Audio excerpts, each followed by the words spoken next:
ہر سمت ظالموں کی خدائی ہے اے خدا، جینے کا حق نہیں کسی بد نصیب کو۔ اس عہد نامراد میں رزق حلال کیا، عزت کی موت بھی نہیں ملتی غریب کو۔ اگر آپ کچھ کر نہیں سکتے، کوئی بہتری لانے کی کوشش کرنے کی تو کم از کم دکھاوا ہی کر لیں۔ اقتدار کے نشے میں بدمست ہو کے اتنا نہ زہریلا بن، خدمت خلق میں ہیلا بن، ہیلا نہ بن وسیلہ بن۔ اب یہ ہیلا بنا رہے ہیں، ہر چیز کے اندر یہ کوشش کر رہے ہیں کہ ہم کام کوئی نہ کریں، عوام سے بدلہ لیں کہ انہوں نے قیدی نمبر 804 کے کینڈیڈیٹس کو ووٹ کیوں دیا، ان کو کیوں ہروایا۔ سر ان کو ان کے کرتوتوں کی وجہ سے ہرایا گیا ہے۔ بغض عمران کے اندر عمران خان کی تصویر سے جو مسئلہ ہے، تو اتنے لمبے چوڑے بھاشن کی بجائے میرے بھائی جو ہے ایک شعر میں ہی بات ختم کر سکتے تھے کہ میری قبر پہ نہ آنا تم ہمراہ رقیباں، کہ مردوں کو مسلمان جلایا نہیں کرتے۔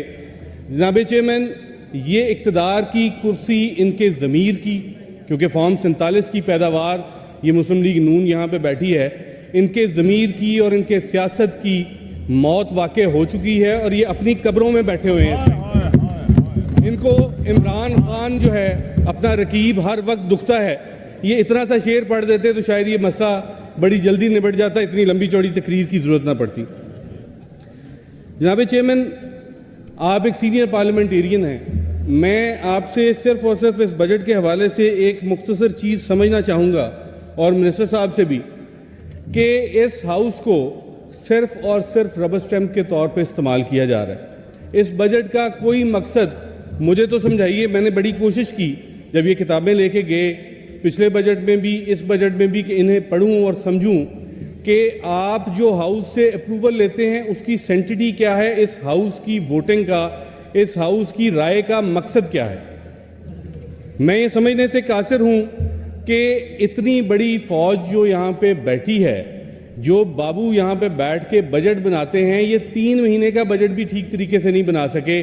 آج پھر ہم سپلیمنٹری بجٹ بھی اسی بجٹ کے اندر ڈسکس کرتے بیٹھیں گے۔ مجھے سر یہ سمجھائیے کہ اگر ان کے پاس اختیار ہے، جو کہ آئین پاکستان نے آرٹیکل 48 کے اندر انہیں دیا، but it was for eventuality, کہ اگر کبھی کوئی حالات اس طرح کے ہو جائیں، نامساعد حالات کی وجہ سے بجٹ ایکسپینڈیچر جو ایک ڈپارٹمنٹ کو ایلوکیٹ کیا گیا تھا اس سے بڑھ جائے، تو وہ خرچہ کر کے ہاؤس سے اپروو کروا لیں۔ لیکن مجھے بتائیے کہ کیا کسی بھی بجٹ کے اندر سپلیمنٹری گرانٹ ایسی ہے جو نہ پیش کی گئی ہو؟ میں یہ سمجھتا ہوں کہ اگر ہم نے ان کی مرضی اور منشا کے اوپر چلنا ہے تو سر اس ایوان کا ٹائم بچائیے، اس پنجاب کی غریب عوام کا پیسہ بچائیے۔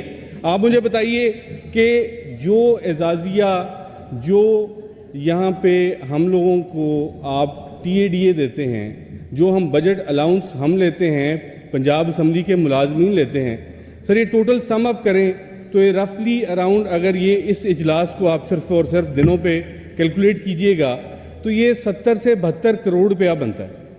مجھے بتائیں 70-72 کروڑ کو ضائع کرنے کا فائدہ کیا ہے؟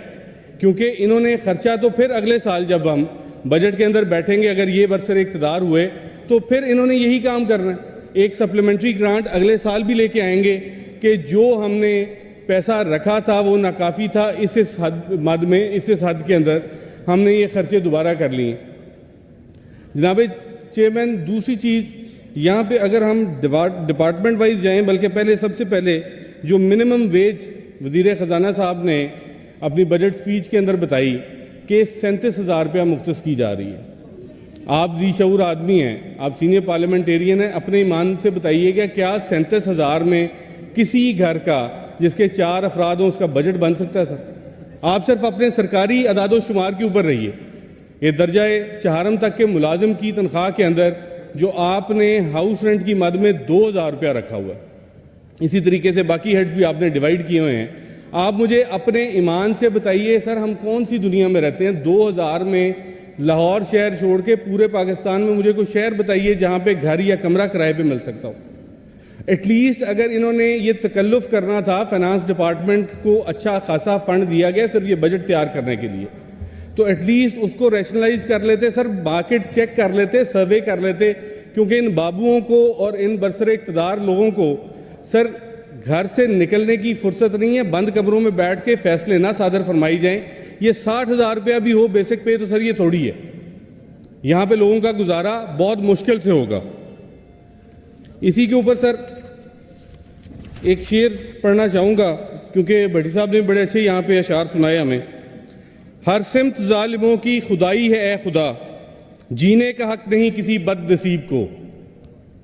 اس عہد نامراد میں رزق حلال کیا, عزت کی موت بھی نہیں ملتی غریب کو.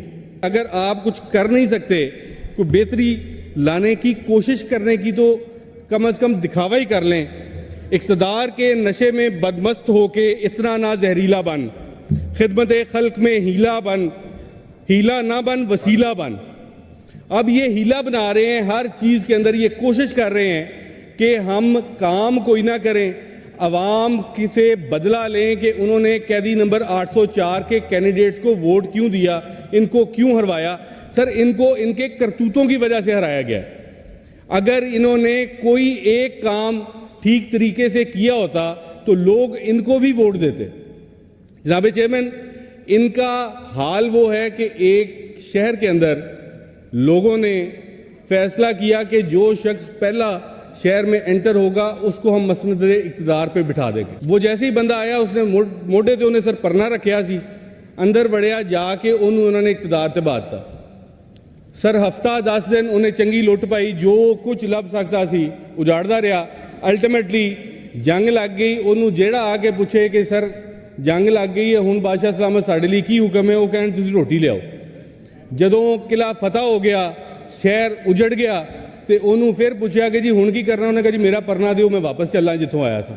انہوں نے بھی اپنا پرنا چکنا ہے اور انہوں نے واپس برطانیہ چلے جانا ہے جہاں سے یہ ایسٹ انڈیا کمپنی کے لیے مال اکٹھا کرنا ہے یہاں پہ.